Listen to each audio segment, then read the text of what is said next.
Bonjour, bonsoir, aujourd'hui on va réaliser ensemble des endives au jambon. Les endives chez nous en Belgique on appelle ça aussi parfois des chicons.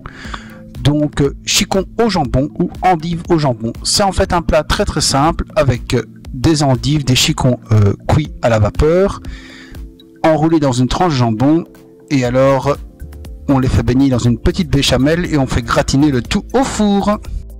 Première étape, on va lancer la cuisson de nos endives à l'instant pot. Alors pour ce faire, très simple, on va mettre de l'eau,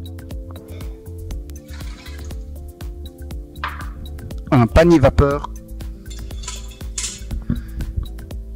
et dans le panier vapeur, nos endives bien entendu.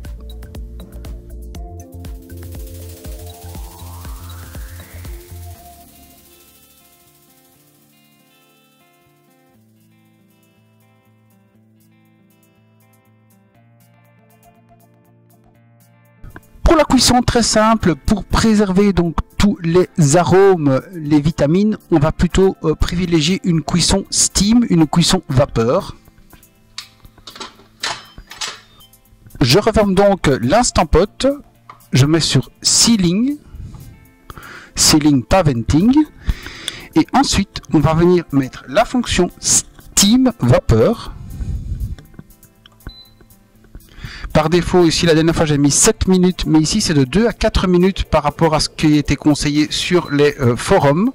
Donc je vais mettre 4 minutes, comme ça j'ai le temps de faire ma sauce béchamel. Donc c'est entre 2 à 4 minutes selon les forums. Hein. Je laisse puissance mort, donc 4 minutes mort. Programme steam et alors je laisse le garder chaud, comme ça mon béchamel aura le temps de se faire pendant que notre instant pot travaille. Alors avant d'aller plus loin, petite information, on est dans la recette qui s'appelle endives au jambon. On est déjà à l'étape 13 parce que j'ai passé toutes les étapes de cuisson des endives, des chicons. Je préfère le cuire avec l'instant pot. Je trouve que la fonction vapeur est quand même meilleure avec l'instant pot après quelques tests. Donc ici j'utilise le Thermomix comme un saucier si on veut. Et pour ça il est vraiment extraordinaire. Et si vous n'avez pas d'instant pot, évidemment la cuisson des endives se fait quand même très bien avec un Thermomix. C'est tout à fait correct quand même. Donc par facilité et par gain de temps, on est à l'étape 13 parce qu'on a donc on est en train de cuire nos endives avec l'instant pot. Alors on va mettre 40 g de beurre doux coupé en morceaux dans le Thermomix. Évidemment la béchamel c'est aussi une sauce très simple à réaliser à la casserole, mais c'est juste pour moi un gain de temps et m'assurer que je vais avoir une béchamel correcte et surtout succulente et bien crémeuse, tandis que à la casserole ça m'arrive parfois comme tout le monde je pense de rater si le roux est cramé, il faut tout recommencer, c'est parfois une petite galère ou en tout cas moi j'ai pas toujours le temps de le faire avec mon fils qui est pas loin dans la cuisine. Donc voilà, on utilise le Thermomix. Attention vraiment pour cette recette de béchamel, faites-moi confiance, il faut respecter les doses au gramme près. C'est pour ça que c'est l'avantage que j'ai un Thermomix TM6 qui pèse au gramme près. Parce que cette précision fait que vous avez une sauce qui est à chaque fois vraiment nickel. On ajoute maintenant 40 g de farine de blé. On continue par 500 g de lait.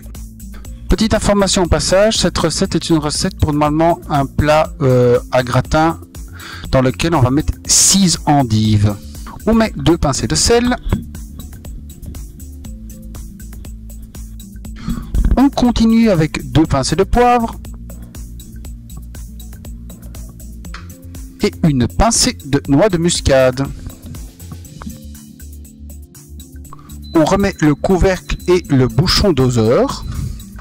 Le bruit qu'on entend, c'est l'instant pot qui a déjà fini la cuisson des chicons, donc des endives. Donc vous voyez, les deux travaillent parallèlement et on gagne beaucoup de temps. Et donc maintenant le Thermomix est programmé sur 8 minutes 90 degrés, vitesse 4.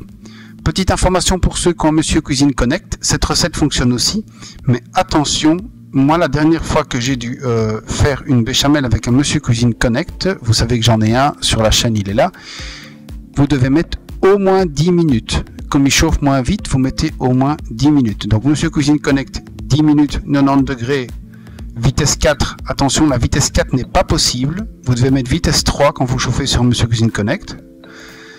Comme je le disais juste avant, l'avantage de travailler avec deux appareils en parallèle, c'est qu'on va gagner beaucoup de temps. Parce qu'ici, on nous dit qu'on peut déjà passer pour gagner du temps à l'étape suivante. C'est-à-dire qu'on va égoutter les endives et les rouler chacune dans une tranche de jambon et les disposer dans un plat à gratin. Donc ça, on peut déjà commencer et on va le faire donc directement. Pendant que le Thermomix fonctionne, on va donc maintenant découvrir ensemble ce qu'a donné la cuisson de nos endives. On passe donc la poignée de ventilation, de contrôle de ventilation de la vapeur sur venting. On voit que la soupape donc est bien descendue. Donc on peut maintenant ouvrir le couvercle.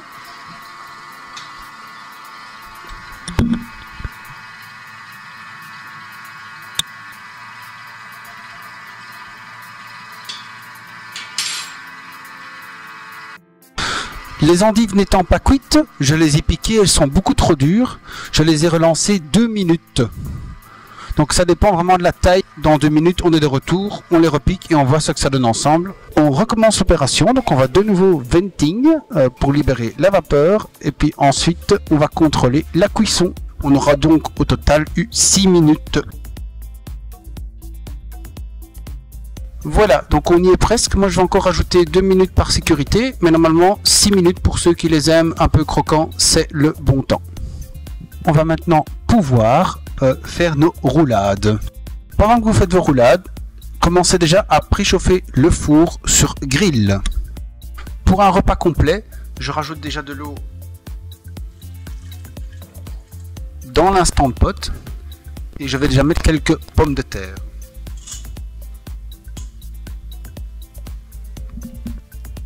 Voilà, on remet sur Sealing, Steam et on est parti pour 7 minutes. C'est le temps qu'on termine nos roulades et qu'on les passe au grill. On aura donc des féculents et donc un repas complet.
Il ne reste plus qu'à passer le plat sous le grill quelques minutes et ce sera prêt. Le temps conseillé par la recette Thermomix c'est 5 à 10 minutes. Donc on patiente 5 à 10 minutes, le temps que les pommes de terre soient cuites et donc on aura un repas complet.